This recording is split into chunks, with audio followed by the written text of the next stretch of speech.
الاسواق كاين اثمنه مختلفه، راه كتبدا ب 1000 درهم ولا 1500 درهم حتى ل 5000 درهم ولا اكثر. خرجوا للسواق، انا كنخرج وكنمشي وعندي هذا. اذا هاد الثمنات كتمشيو لهذيك راه السوق اللي في الفيسبوك، نمشي نشوف هذيك الحواله ديال 5000 درهم وكيتصوروا فيسبوك كلشي غالي. راه كاين الحواله ب 1000 درهم، 2500 درهم، 2500 درهم، 3000 درهم. شوف خرجوا للسواق، قلت لك خرجوا للسواق. واش بصح الحولي مازال كاين ب 1000 و 1500 درهم كيف ما قال السي الوزير؟ واش فعلا المغاربه كيبالغوا في الهضره على غلاء الاضاحي؟ تصريح واحد تحت قبه البرنامج قدر يشعل موجه كبيره ديال الغضب والنقاش في المغرب كامل.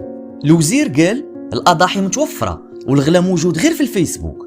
هذه الجمله بالنسبه للبعض كانت عاديه، ولكن بالنسبه لالاف المواطنين كانت مستفزه، خصوصا في الظروف الاقتصاديه الصعبه اللي كيعاني منها المواطن المغربي اليوم.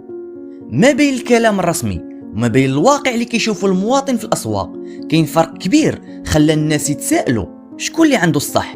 معكم مصطفى من قناه اخبار يوميه. في هذا الفيديو غنحاولوا نفهموا الصوره كامله، شنو قال الوزير بالضبط، علاش الناس غضبوا، وشنو واقع في السوق الاضاحي فعلا هذه السنه. خلال جلسه في البرنامج وزير الفلاحه تكلم على وضعيه سوق الاضاحي واكد ان العرض متوفر وان المواطنين يقدروا يلقاو اضاحي باثمنه تبدا من 1000 و 1500 درهم، وزاد اعتبر بان بزاف ديال الكلام على الغلا كيتضخم غير في مواقع التواصل الاجتماعي. ولكن مباشره بعد هذا التصريح السوشيال ميديا شعلات، بزاف ديال الناس بداو ينشروا فيديوهات وصور من الاسواق وكيقولوا بان الاثمنه اللي كيشوفوها في الواقع مختلفه تماما. كاين اللي قال فين هو هذا الحولي ديال 1000 درهم، وكاين اللي اعتبر ان المسؤولين ما بقاوش عايشين نفس الواقع اللي كيعاني منه المواطن البسيط، خصوصا ان عيد الاضحى بالنسبه للمغاربه ماشي مجرد مناسبه عاديه، بل شعيره دينيه وعاده اجتماعيه مهمه بزاف.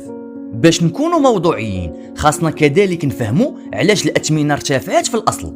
المغرب عاش سنوات صعيبه من الجفاف، وهذا الشيء اثر بشكل كبير على تربيه الماشيه. الاعلاف طلعات اثمنتها، تكاليف النقل زادت، وحتى الكسابه كيتشكاو من المصاريف المرتفعه.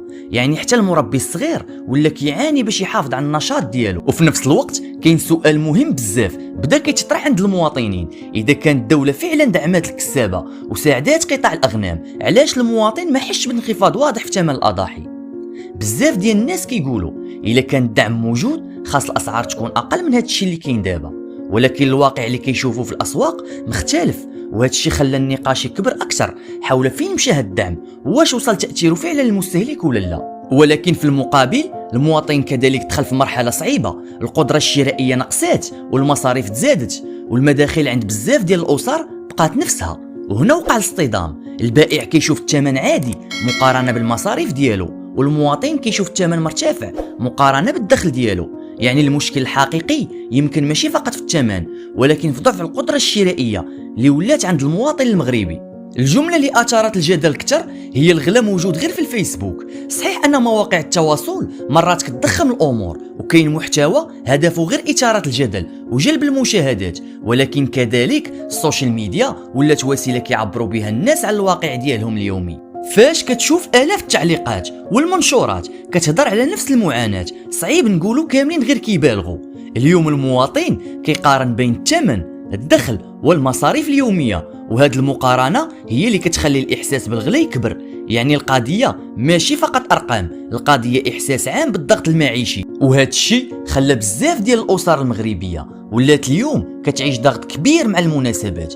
كاين اللي كيتسلف، كاين اللي كيقتصد مصروف الدار، وكاين حتى اللي بدا كيفكر يتخلى على الأضحية بسبب الظروف وغلاء المعيشة. في الأخير يبقى السؤال الحقيقي، واش فعلا الأضاحي متوفرة بأثمنة مناسبة ولا القدرة الشرائية ديال المواطن هي اللي تراجعت بزاف؟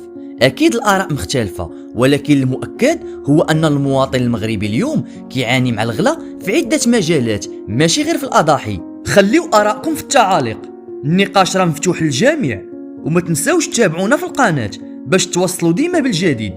تبارك الله عليكم.